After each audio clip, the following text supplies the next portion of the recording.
to Beyond Our Universe. Today we have a very special episode where we're going to be talking about how to navigate through these very dark times. The reason why I'm doing this is because it's been laying heavy on my heart recently about the recent events that's happening and all the things that's going on in the world.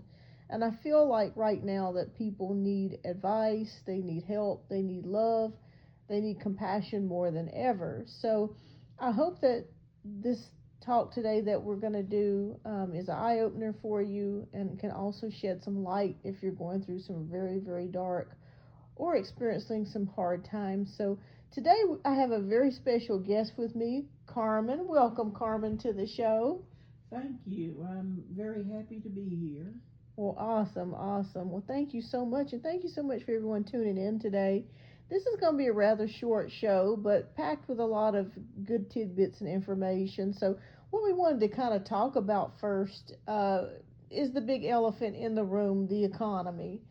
Everyone knows that over the past year or a couple of years, especially since the pandemic, things have been really, really tough. There's been a lot of inflation. The prices of things and goods and items have really doubled, tripled in price. And people are having a very, very difficult time navigating in these dark times. Not only are we facing inflation and things going on with the economy, but it just seems that the world seems to be in such a chaotic place right now. So tell me, Carmen, as we go through the economy, I just kind of wanted to go through a couple of things with you. Right now, we're looking on the news and we're seeing massive layoffs. I saw something on the news to where there were over 300,000 jobs lost over the past 12 months. How have you seen this affect families, and what do you think about this? Well, I think it's a terrible thing. I grew up in the 60s, and it's the hardest time that I've ever seen. I have my children are grown now, and so I don't have to raise small children anymore. And that is going to be a big task in the next few months for people that are raising children. And you'll have to be mindful of the economy. We could have food shortages. And the best thing to do is always make sure your pantries are stocked, have extra water, have things such as first aid, bandages, antiseptics, aspirin, um, medicine for stomach aches or whatever. And it's just things like that. It's so much more, but we're just going to start with just a few of the things because it is such a great um, feat right now to be able to keep up with everything, especially with everything going on. But to start with, stay calm. Yes, and that's some good advice. I've noticed on TV and also just my own personal experience of going to the grocery store. It is so expensive now. I mean, just buying the basic staples of milk, bread, cheese, meat, is double the cost right now. And it kind of seems like a lot of people are just kind of having to pick and choose or really carefully plan out their dinners right now because the cost of everything is going up so much.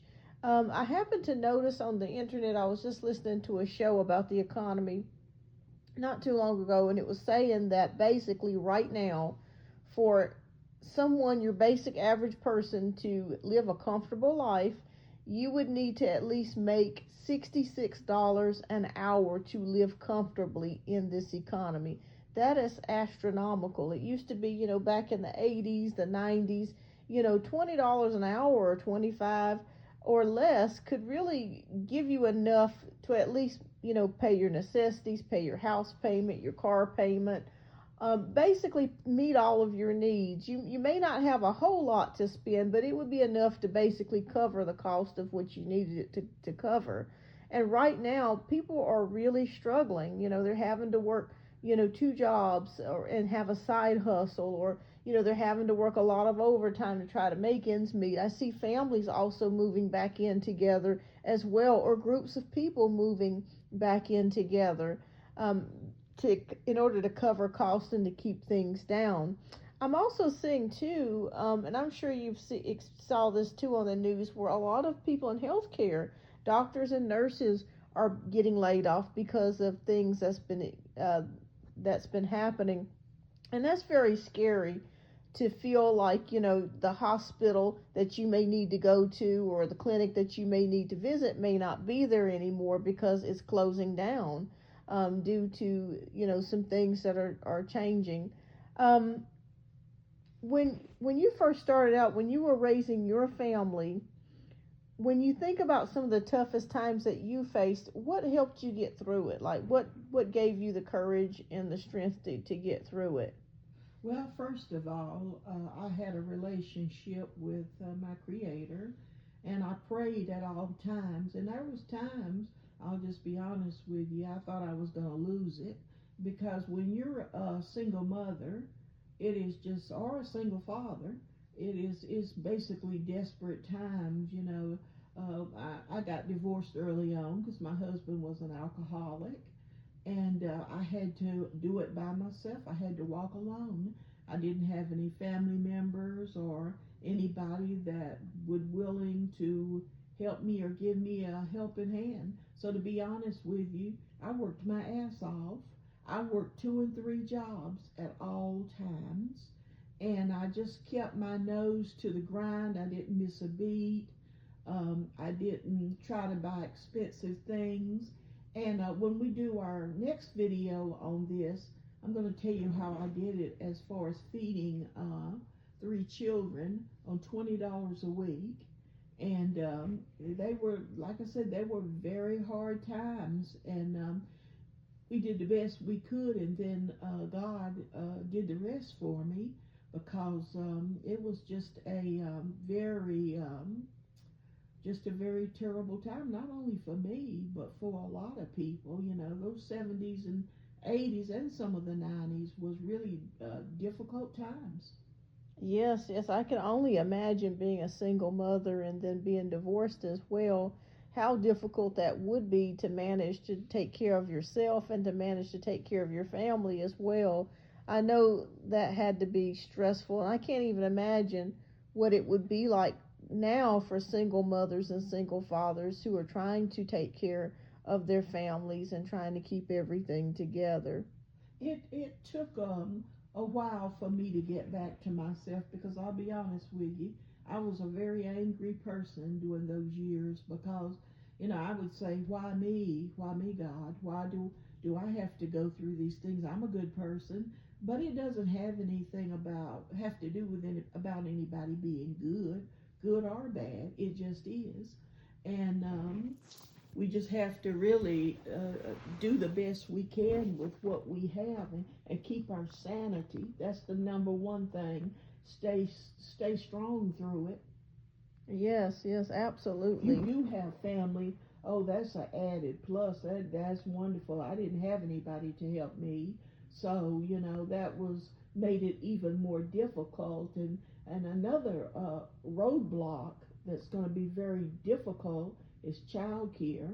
Mothers that are needing child care, because it's very expensive.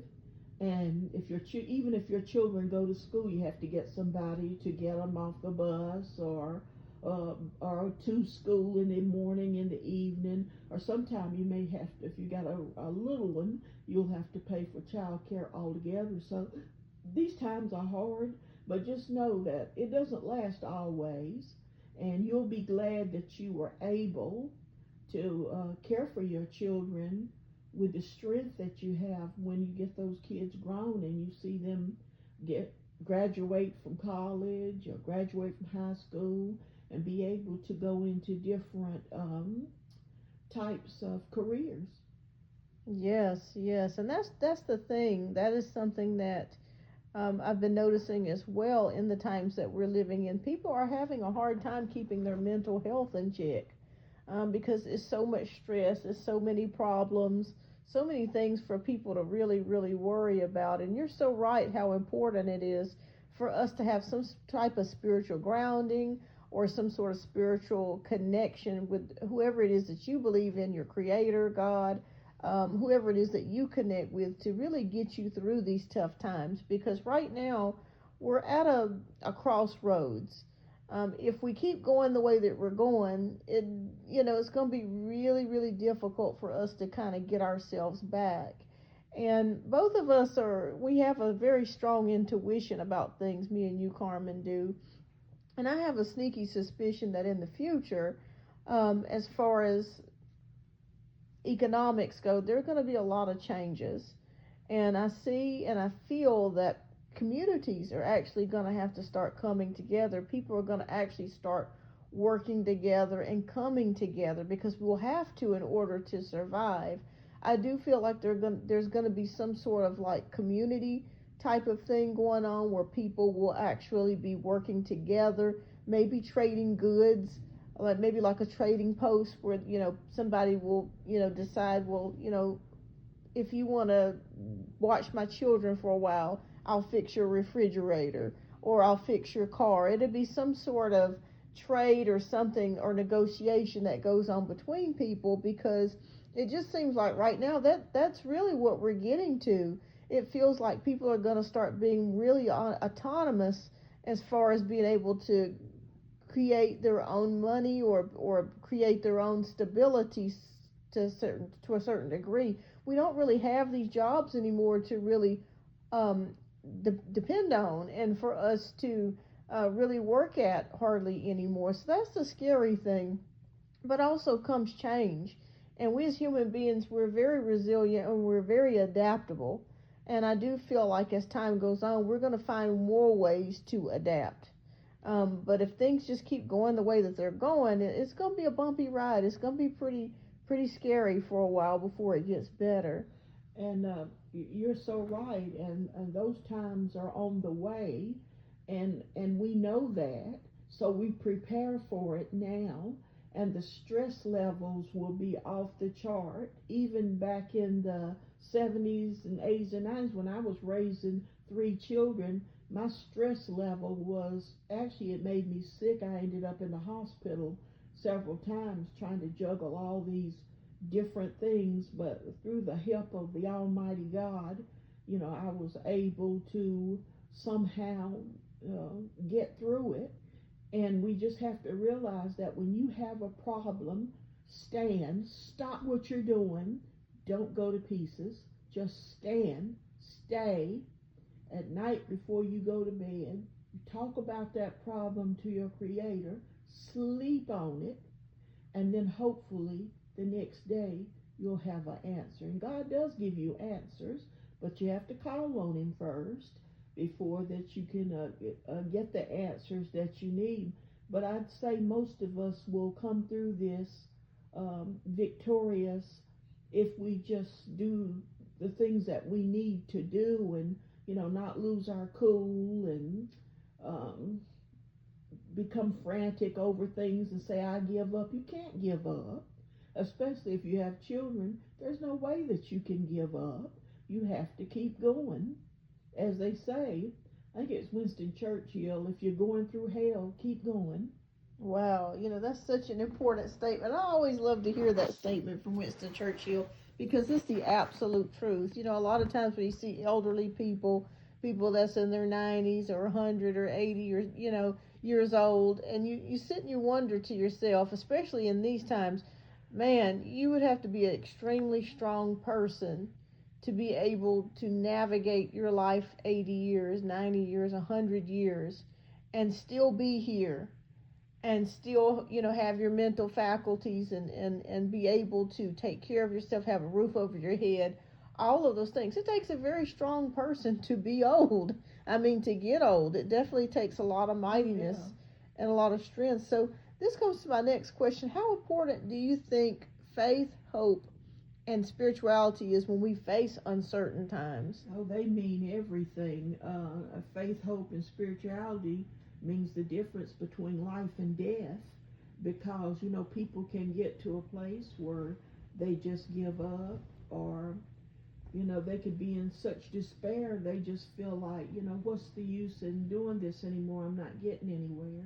But remember, when you have children and you have somebody that you have to care for, a family member that's sick, you have to do what's right for them. You have to basically live for them until you can live for yourself. And that was the way that I always lived my life. I was raised in the mountains of North Carolina where there was 9 of us, and we worked night and day just to have food. My daddy had a lot of land, and we grew gardens, and we took the tomatoes and beans and corn and all those things, and we canned them for the winter. Because when you live in the mountains, you have to do that, or you will be hungry. Because what happens, it starts snowing and icing over early in the year, usually about October. And the snows that we used to have was like 3 feet high, and it would still be snow on the street in July because the weather didn't get that hot back then. Back in those 80s, 70s, and 80s, most it got 82. We didn't have record numbers like what we're doing now, but we did. That was what we did, and my mother, she did everything she could to make sure that we had what we needed. We didn't have these fancy furnaces and things like that. We had wood stoves and fireplaces. And then we, like I said, we had canned goods that my mother fixed for us. And then we had animals. My daddy raised hogs and chickens and like that. So we had eggs and we had meat. And then sometime we would barter with the neighbors and give them vegetables for their milk. There was a lady that lived in walking distance from us. She had all these cows, and she would give us milk so that we would give her vegetables, and it worked out good. And just remember, in times like this, you have to be caring about your people in your life, or you see an elderly person in the neighborhood, they need help. They might need some wood brought in the house. You can bring wood in, or whatever it is that you need that you can help them out with, especially during this time, because they're going to be releasing elderly people from the nursing homes and all.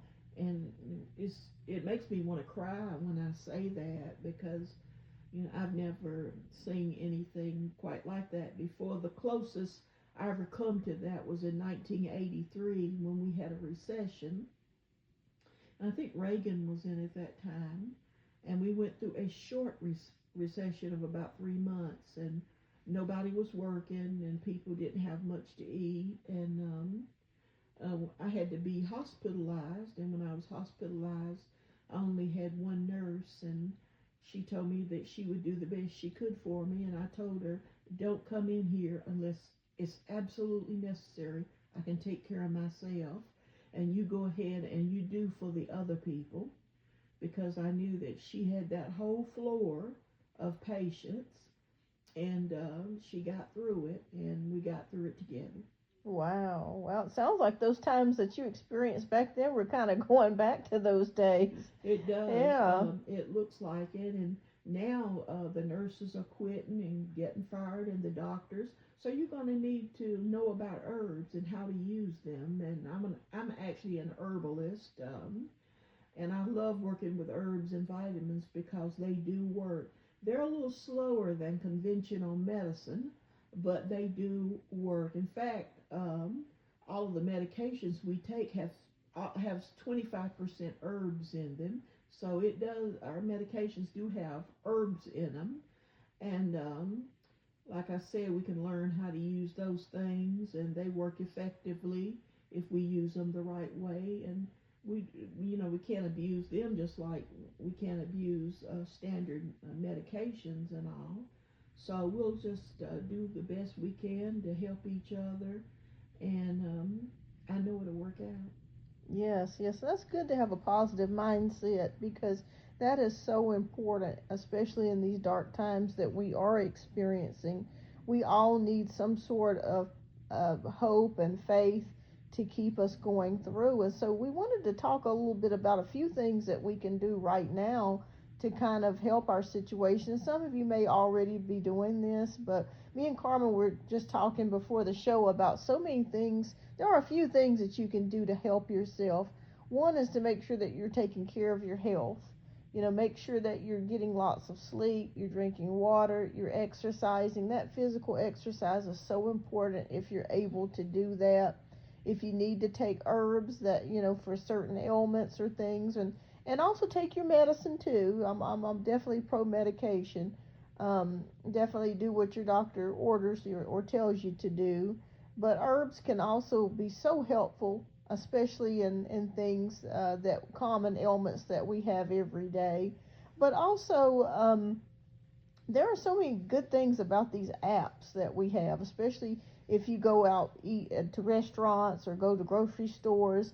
I love the fact that we have this technology, because even though technology has kind of hurt us, it's helped us a lot too. So take advantage of your apps. If you go to a certain grocery store or a restaurant, you can save money that way. You can save a certain percentage off, or they may have special deals for the day, or coupons, digital coupons that you can clip. Also, take coupons if you need to take coupons to the grocery store. I have hardly been seeing regular paper coupons lately. I don't know what they're doing. Maybe they're phasing them out. I know they still exist, but maybe they're phasing them out due to trying to save on paper, that sort of thing. But definitely check your apps out to get free stuff, or to get or sales. It definitely helps out. Another thing that I like to do personally is I go to the Dollar Tree. I am a dollar store queen.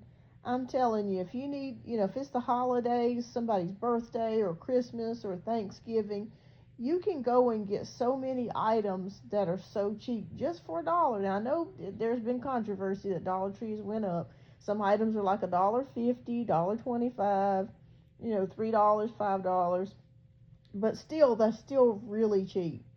Some people are eating out of the Dollar Tree, and there's no shame in that game. If you need to be able to save money and you don't have enough money to go to the grocery store and buy up a whole bunch of things, don't be ashamed to go to a Dollar Tree or a Dollar General if you need to.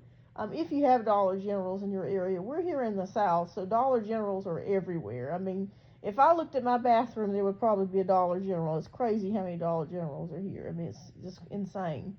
But definitely take advantage of going to the dollar stores, because pretty much everything that you need, you can get.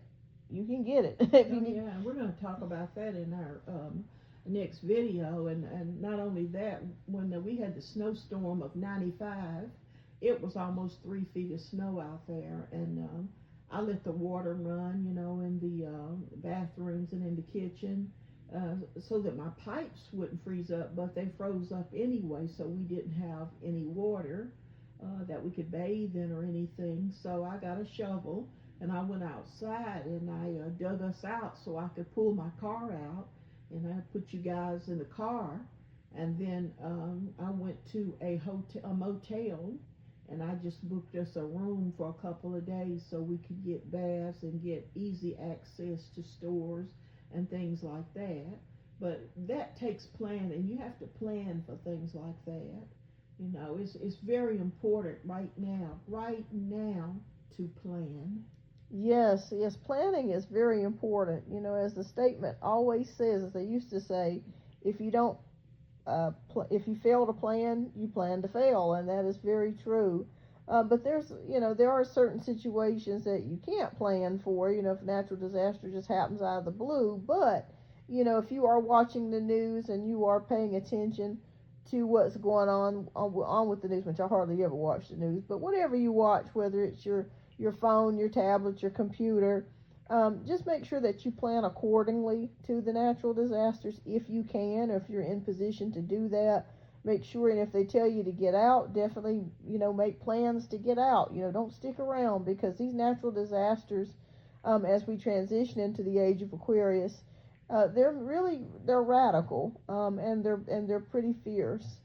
So a lot of people have lost their homes, unfortunately, and cars, and What scares me is the fact that it's happening so frequently and so much that a lot of these insurance companies are not even able to pay out because the amount of billions of dollars of damage and destruction that's been done, they can't pay for it. So it almost feels like at this point it's like, do I pay the insurance? Do I not? Yeah, you do ask yourself that question. Is it even worth having?